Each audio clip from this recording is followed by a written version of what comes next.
जय श्री राम। मैं आज आपसे जिस विषय पे बात करना चाहता हूँ उसका नाम है करप्शन, भ्रष्टाचार। आपने आमतौर पर सुना होगा, राज्य सरकारें और भारत सरकार हमेशा कभी न कभी करप्शन के ऊपर लगाम लगाने के लिए नए नए कानून लाते रहते हैं, अवेयरनेस कैंप लगाते रहते हैं, लोगों से बात करते रहते हैं, सुझाव देते रहते हैं। लेकिन ये करप्शन है कि ख़त्म होने का नाम नहीं ले रही है। ये करप्शन क्या है? करप्शन का मतलब ये नहीं है कि किसी कर्मचारी ने हाथ में पैसे पकड़े, 1000 रुपये, लाख 2 लाख रिश्वत ली, करप्शन ही है। इसके अलावा भी करप्शन एक और है, कुर्सी में बैठे हुए सरकारी कर्मचारी का ईमानदारी से अपना काम ना करना, पूरा समय अपनी जॉब को नहीं देना, ये भी बहुत बड़ा करप्शन है। समय समय पे राज्य सरकारें और भारत सरकार जनता के लिए नई नई योजनाएं बनाती रहती हैं, नए नए रोज़गार का आयाम खोजती रहती है सरकार, प्रोजेक्ट्स लगाती रहती हैं। हमेशा कोई गांव में, विलेज में, हर जगह टेंडर्स लगाते रहते हैं, कोई रोड का, बिल्डिंग का, कई प्रकार के काम जो सरकार नए नए टेंडर वगैरह लगाते रहती हैं रोज़गार देने के लिए। सरकार ने ये काम कर दिया, उसके बाद इस काम की देख रेख किसने करनी है, काम कैसे आगे होगा, कैसे इम्प्लीमेंट होगा, ये जनता तक कैसे पहुँचेगा। ये मैं हमेशा कहता हूँ, सरकार और जनता के बीच में जो पुल का काम करता है वो सरकारी कर्मचारी करते हैं। एक भारत सरकार ने कोई परियोजना बना दी है, वो जनता तक कैसे पहुंचेगी? वो उड़ के हवा में नहीं आएगी। उसका एक रोड मैप होता है जनता तक पहुंचाने के लिए। सरकार की योजनाओं को जितने भी सरकारी कर्मचारी होते हैं ये ब्रिज का काम करते हैं, सरकार से जनता तक काम पहुंचाने के लिए। चाहे राज्य सरकारें होंगी, राज्य सरकार की जो भी योजनाएं बनाएंगी जनता तक पहुंचाने के लिए, ब्रिज का काम कौन करता है? सरकारी कर्मचारी करते हैं।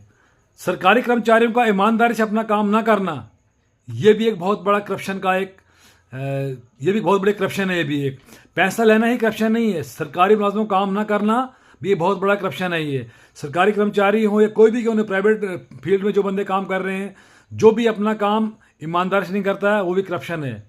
मैं आज आपको एक करप्शन का एक कहानी सुनना चाहता हूँ आपको। मैं हमारे रामबन में हमेशा कहते हैं कि रामबन में एक डिपार्टमेंट है, ब्लॉक डिपार्टमेंट, जो कहते हैं करप्शन का अड्डा है, हमेशा कहते हैं।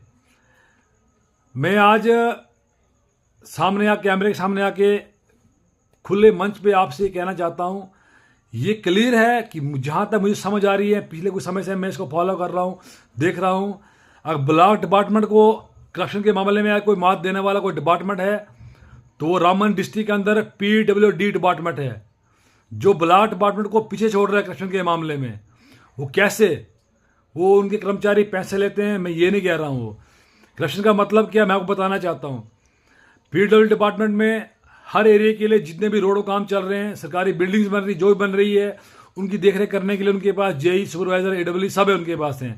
लेकिन उसके बावजूद जहाँ जहाँ रोड काम चल रहे हैं, जहाँ जहाँ PWD डिपार्टमेंट को देख रही है, आप उन रोडों पर जाकर देखिए, उन रोडों की दीवारों की हालत देखिए, अर्थवर्क का उनका हाल देखिए, अर्थवर्क कहाँ कैसा हो रहा है, रोड दीवार कैसे लग रही है।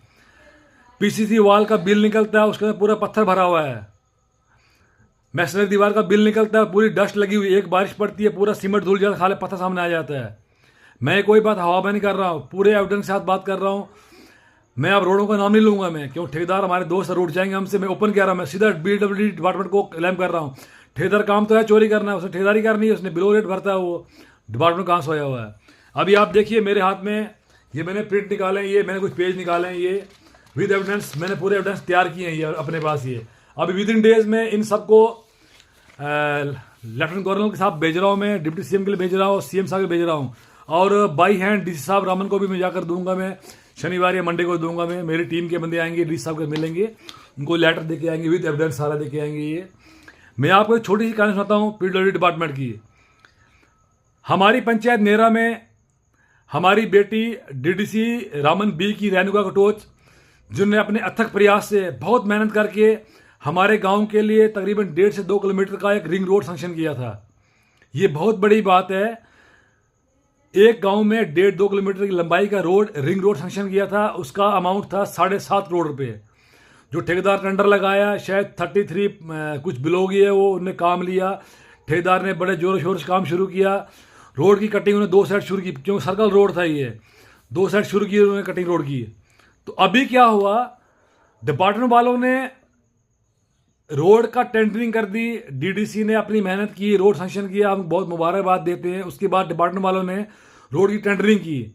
डिपार्टमेंट वाले यहाँ कहाँ पे चूक गए, जब डिपार्टमेंट वालों ने इसका टेंडर लगाना था, उनको गांव के लोगों से मिलना चाहिए था या सरपंच साहब से बात करते, जिन जिन की ज़मीनी रोडों में जा रही थी उनसे साइन करवाते, उनसे एनओसी लेते, हम ये रोड बना रहे हैं, आप हमें एतराज़ नहीं करोगे, हमें आप रोड बनाने दोगे। इसमें बात मुआवजे की नहीं है, सिर्फ रोड लेने की है। एक नेता ने जब अपनी अथक प्रयास से, मेहनत से एक गांव के लिए रोड सैंक्शन करवाया, उसके बाद डिपार्टमेंट की जिम्मेदारी बनती है। मैंने वो पहले कहा था, सरकारी कामों को जनता तक पहुंचाने का काम डिपार्टमेंट का होता है। जब पीडब्ल्यूडी डिपार्टमेंट ने इस रोड की टेंडरिंग लगाई, टेंडर ओपन हुआ, काम लगाया, आप यकीन मानिए मेन रोड से सिर्फ 100 से 150 मीटर रोड बना है। इसके बीच में एक बहुत बड़ा ब्रिज आता है, जिस ब्रिज की ऑलमोस्ट कास्ट कम से कम 2 करोड़ से लेकर 3 करोड़ के बीच में रोड है। बहुत अच्छा ब्रिज बनाया ठेकेदार ने, बड़ा सुंदर लगता है ब्रिज। वो 150 से 200 मीटर ब्रिज रोड बनने के बाद, जिसके अंदर ब्रिज भी आता है, अब रोड बंद हो गया। पीडब्ल्यूडी डिपार्टमेंट रोड को वहां पे क्लोज कर रही है। उन्होंने कहने का मतलब क्या है, आगे कोई लोग जो 1-2 जिम्मेदार है वो अब जमीन नहीं दे रहे। मैं उनसे ये कहना चाहता हूं, जब आपको पता है 100-150 मीटर के बाद रोड बंद हो जाएगा, आप लोगों ने टेंडरिंग क्यों लगाई? जब टेंडरिंग लगाई, जब अपने काम लगाना था, पहले उसे एनओसी लेनी थी। सरकार का 750 करोड़ रुपये वेस्ट हो रहा है, उसका कौन जिम्मेवार है? यहाँ पे कई इलाके हैं, रावल में गलीबास इलाका है, देखिए आप दिगोग देखिए, डिडौल में दिगोग इलाका है, ऐदुआ भलोत पंचायत देखिए आप, ये लोग तरस रहे हैं रोडों के लिए, इनके पास रोड नहीं है। आप सरकार ने 7.5 करोड़ दिया 1.5 से 2 किलोमीटर रोड के लिए, इतना पैसा सैंक्शन किया, डिपार्टमेंट से ये चूक कैसे हो गई? 100 से 150 मीटर रोड बनाने के बाद रोड कैसे बंद कर रहे हो? रोड क्लोज क्यों कर रहे हो? वो जिसके अंदर 1.5 से 2 करोड़ खाली ब्रिज भी है। और उसके बाद डिपार्टमेंट वाले ने क्या किया, कहा जब तक ये ब्रिज बनेगा हम सर्कल रोड कटिंग जो अपोजिट साइड से करेंगे। इन्होंने कटिंग वहां से करवाई, हमारी 3 से 4 कनाल जमीनें हमारी कटवाई, माल की जमीन कटवाई इन लोगों ने, कहा ये सर्कल रोड बन रहा है। उस साइड से इन्होंने 900 मीटर कटिंग कर दी है, और यहाँ से मेन रोड से 100-150 मीटर कटिंग की है। शुरू के 300 मीटर का पैच ये छोड़ रहे हैं, जिसमें शुरू में 2-2.5 करोड़ का ब्रिज बना रहे हैं ये। अब जिम्मेदार कौन है? जो हमारी 50-60 लोगों की माल की जमीन कटी है, यहाँ से 150-200 मीटर रोड बन गया, जिसमें 2 करोड़ का ब्रिज बन गया, इसको टच नहीं कर रहे, काम क्लोज कर रहे हैं, इसका जिम्मेवार कौन है?